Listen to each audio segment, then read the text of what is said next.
Hey, welcome to another edition of the BondCast. It's season 5, and this is episode 6.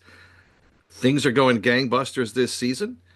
We've had an enormous growth in readers and subscribers, literally triple the amount of traffic to the website, the unique visitors from this time last year. It's amazing. My mind is blown. I don't know what's driving it because, in most respects, I'm doing what I've been doing for 20 years, and now all of a sudden it's exploded again.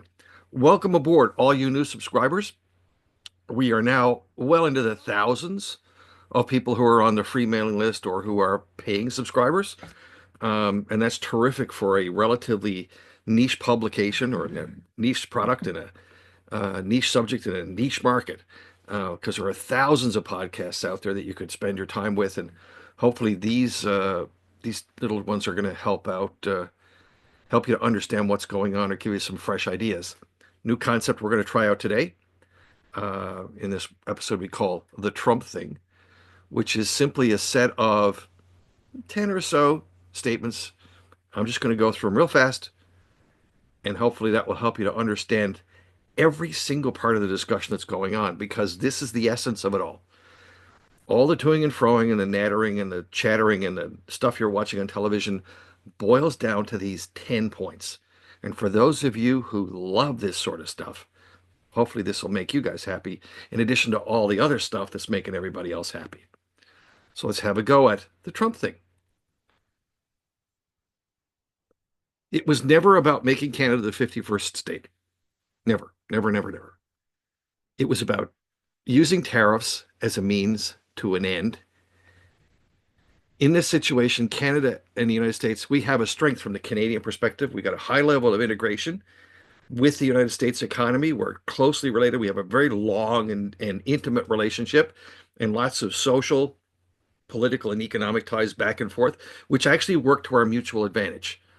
Canada has some strategic issues about being a sovereign country, and we have some of our own specific interests that are very different from the United States, but they're not obstacles to a deal. We've done agreements about trade between the countries for the last 40 years. We can do it again. A weakness, though, is that in Newfoundland and Labrador, like Newfoundland and Labrador, Canada has a real leadership crisis in politics, business unions, and the media right at the moment.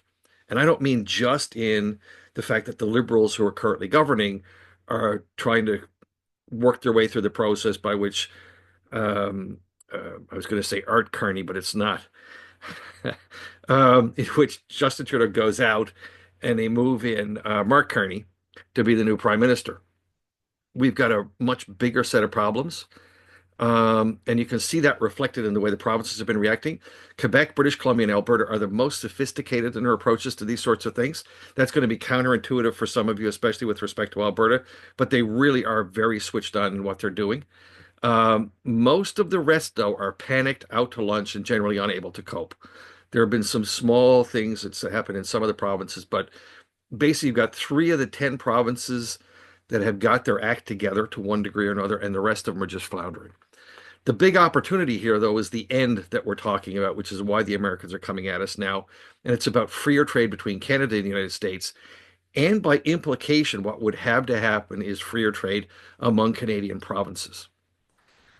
If you want to know what that looks like, think more like the European Union. And if you don't really know what that means, go look it up. It may or may not mean a shared currency. But what it would certainly do is make driving or flying between Canada and the United States like it is flying from one part of Canada to the other, or in Newfoundland and Labrador, driving to Corner Brook. You'd have just this free flow of goods and people across the country, which is essentially what happens in Europe. And that the only way that can work is if Canada is also open up to that degree. Potentially huge benefits for Canadian consumers and businesses because we'd have access to massive markets that we just couldn't get any other way. The biggest targets of this are going to be the dairy, pulp, meat, lumber sectors. The Americans also got concerns about our online news and online streaming taxes and restrictions. The auto sector is always important. Access to critical minerals, strategic minerals is going to be huge in the near future. And that's also one that's big for Newfoundland and Labrador. We've got a sizable supply of critical minerals in Labrador. And of course, there's energy.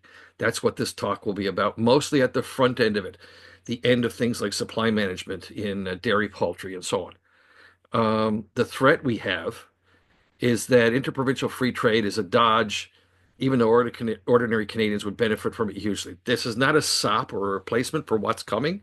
It's actually an integral part of what's coming. It's not going to replace free trade with the United States because we're still going to be trading with the United States. And right now, this is being used as some kind of diversion, or people think that it's going to be useful as a way to get around whatever they think Trump is up to, which is not annexation, as I pointed out in the beginning. But the real problem we have with this, and the problem we've always had with this, is that there are unions, the special interests in the various industries, and most provincial governments who are opposed to lowering the trade barriers between the provinces. And I will guarantee you, some or most of them will try to screw it up. They'll try to slow it down, find obstacles, drag their heels, and make it very difficult. It's going to be very hard to get that going. But in a sense, doing what the Americans have done, either deliberately or in a very perverse way, may have created a climate in which, as you believe the VOCM question of the day polls, 98% of respondents think that getting rid of the trade barriers between the provinces is the way to go. So that's it, what it's about in a nutshell. It's about trade between the two countries. The tariffs are a way to an end, and there's an awful lot of hype and nonsense and BS and foolishness and hysteria that's going on in here in the middle, which is really distracting from what the core issue is and where the Americans are trying to go, which is to have freer trade between Canada and the United States. Huge opportunity, huge potential benefits to the country as a whole, enormous potential benefits to Newfoundland and Labrador, and consequences of it, which I talk about in another post that you'll have to go and read today, which is available. And that's it. That's the whole of the Bondcast season 6 episode. Don't forget to subscribe if you're not a subscriber. If you're already on the free list, consider becoming a paying subscriber and join all of those people who get access to the subscriber only uh, writing and that I do on a weekly basis, but also get access to the archive because everything older than 6 months is automatically paywalled. In the meantime, also feel free to share this one because it's free to everybody.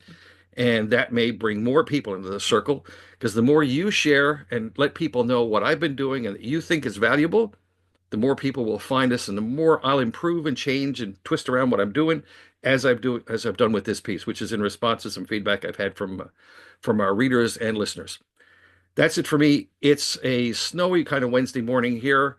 You're seeing this for the first time if you're doing it on a Friday in February. Otherwise, have a great week and have a great weekend, and we'll see you back here real soon.